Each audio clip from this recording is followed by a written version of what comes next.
బాణసంచ పేలుడు ఘటన వేటపాలలో జరిగినటువంటి ఘటనలో అలాగే గొడత నాని అనే యువకుడు 28 సంవత్సరాలు అతను కూడా ఈ యొక్క బాణసంచ పేలుడులో అయితే చనిపోయినటువంటి పరిస్థితి ఉంది. అలాగే కుటుంబ సభ్యులు తమ కుమారుడు దూరమైన నేపథ్యంలో అలాగే తమ భర్తని దూరమైన నేపథ్యంలో ఈ పిల్లలు అలాగే పిల్లలతో పాటు భార్య అలాగే తల్లి కూడా కన్నీరు మునిగా కనిపిస్తున్నారు. అలాగే ఈ ఘటన జరిగిన నేపథ్యంలోనే ఒక్కసారిగా వీళ్ళ కుటుంబం మొత్తం ఈ విధంగా రోడ్డును పడినటువంటి పరిస్థితి ఉంది. ప్రస్తుతం ఈ గొడత నాని కూడా ఇప్పుడు వెళ్ళారు ఎన్నాళ్ళ నుంచి పనిచేస్తున్నారు. తల్లి ఉందరు మాట్లాడదాం. అమ్మ చెప్పమ్మా, గొడత నాని ఏమవుతుంది?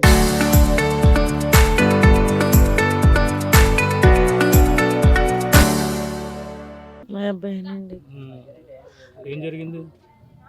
4 సంవత్సరాలు మట్టి చేస్తున్నాడు బాబు. దాంట్లోని పిల్లడండి పోస్టులోని చదువుకున్నాడండి, జాబ్ పెట్టుకుండి స్తోమత మాకు దగ్గర లేదు. పెళ్లి చేశానండి, బిడ్డలు పెంచుకోవడానికి మరి 500 ఇస్తారండి. ఆ కూలి పని చేసి నేను ఏరో పెట్టానండి. ఆ బిడ్డలు ఇద్దరిని పెంచుకోవడానికి ఆ కూలి పనికే పని చేసుకుంటున్నాడండి. ఏం చదువుకున్నాడమ్మా? 12 చదివాడండి. 12 చదివాడు, ఇంకా పాస్ అవ్వాడు కూడానండి అన్నట్లోనే. మాకు చదివించి ఓపికలేక ఆఫ్ చేసుకున్నామండి. ఇలా పెళ్లి చేశాను, 2 బిడ్డలు కలిగారండి. పెంచుకోవడానికి స్తోమత లేకండి ఇంకా ఏరో పెట్టానండి. ఇంటడా కూడా ఇల్లు లేదండి.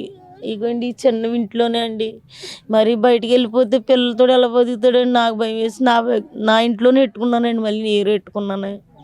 ఇంకా 4 గంజాలు కాసుకుంటూరండి. ఎంతకాలం అవుతుందమ్మా? 6 సంవత్సరాలు అవుతుంది అనుకుంటానండి. పెద్దగా ఐడియా లేదండి. 6 సంవత్సరాలు అవుతుందండి.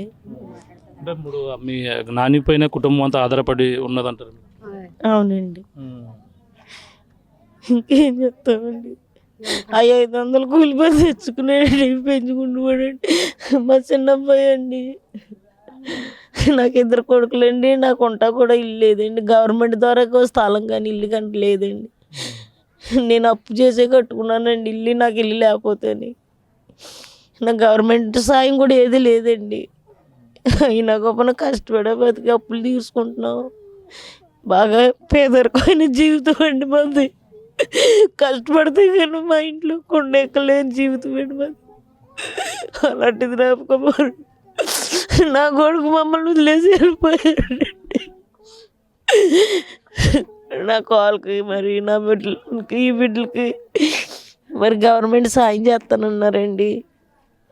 స్థలం ఇస్తానన్నారు, జాబ్ ఇస్తానన్నారండి. మరి 20 లక్షలు చెక్ కూడా ఇచ్చారు. బిడ్డలు ఇద్దరిని కూడా చదివిస్తానంటున్నారండి. మరి ఎంతవరకు కరెక్ట్ అన్నది చూడాలి కదండి. అవునండి. భార్య ఉన్నది మాట్లాడదాం. నిన్న ఎన్ని గంటలకు వెళ్ళారమ్మా పనిలోకి? అయినా 8ంటికి వెళ్ళారండి.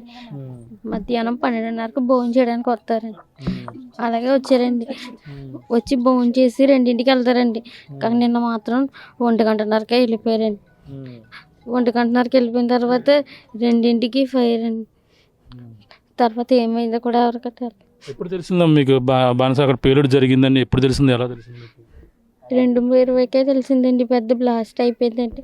భూకంపం కింద మొత్తం అన్నీ కదిలిపోయాయండి. అప్పుడు బయటకు వచ్చి పెద్ద మంటలండి. ఇద్దరండి, పాప బాబు అండి. 4 సంవత్సరాలండి పాపకి. బాబు 4 సంవత్సరాల నుంచి వెళ్తున్నాడు. చెప్పమ్మా, అసలు ఈ ఘటన జరిగింది ఏమనుకుంటున్నారు? ఏమనుకుంటాక ఏమున్నదండి, ఇంకా మాకు అరంతనలు అంతే అండి. మరి బిడ్డ కంటే ఒక ఆధార పెట్టాలని మేము అనుకుంటున్నామండి. మరి పిల్లలు చూస్తే చిన్నోళ్ళండి. మరి ఇల్లు లేదండి. ఆ బిడ్డ చదువుకొని ఉందండి. మరి ఏదో జాబ్ చూస్తారని మేము ఆశిస్తున్నామండి. మరి పరిస్థితి కుటుంబ సభ్యులైతే కన్నీరు మున్నీరుగా విప్పిస్తున్నారు. ఈ యొక్క రోదనలతో ఈ యొక్క ప్రాంతం అంతా కూడా రోదనలు మిన్నటువంటి పరిస్థితిగా ఉంది. ప్రధానంగా చూసుకుంటే ఈ ఘటన గొడత నాని 28 సంవత్సరాలు, తనకు వివాహం అయింది, 2 పిల్లలు కూడా ఉన్నారు. తను ఇంటర్ వరకు కూడా పూర్తయినటువంటి పరిస్థితి ఉంది. కానీ ఈ యొక్క పని ఏదైతే 3 సంవత్సరాలు పట్టి అదే పనిలోకి వెళ్తున్నారు. రోజుకు 500 రూపాయలు వచ్చినటువంటి ఆ కూలితోనే అలా జీవనం అయితే సాగిస్తున్నారు. ఈ నేపథ్యంలో ఈ ఘటన జరిగిన నేపథ్యంలో తల్లి కన్నీరు మున్నీరు కల్పిస్తుంది. ఈయన తన ఏదైతే తన ఉండేందుకు కూడా ఇల్లు సరైనది కూడా లేదు. ఇప్పటికే ప్రభుత్వం అన్ని విధాలు కూడా ఆదుకుంటుందని కూడా చెప్పుకొస్తున్నారు. అలాగే తమ భార్యకి ప్రభుత్వ ఉద్యోగం కూడా ఇవ్వాలంటూ కూడా వీళ్ళంతా కూడా డిమాండ్ చేస్తున్నటువంటి పరిస్థితి ప్రధానంగా కనపడుతుందని చెప్పాలి. ఇదికున్న తాజా పరిస్థితి. కెమెరా అనిల్తో ప్రకాష్, RTV, ఏట్లపల్లి.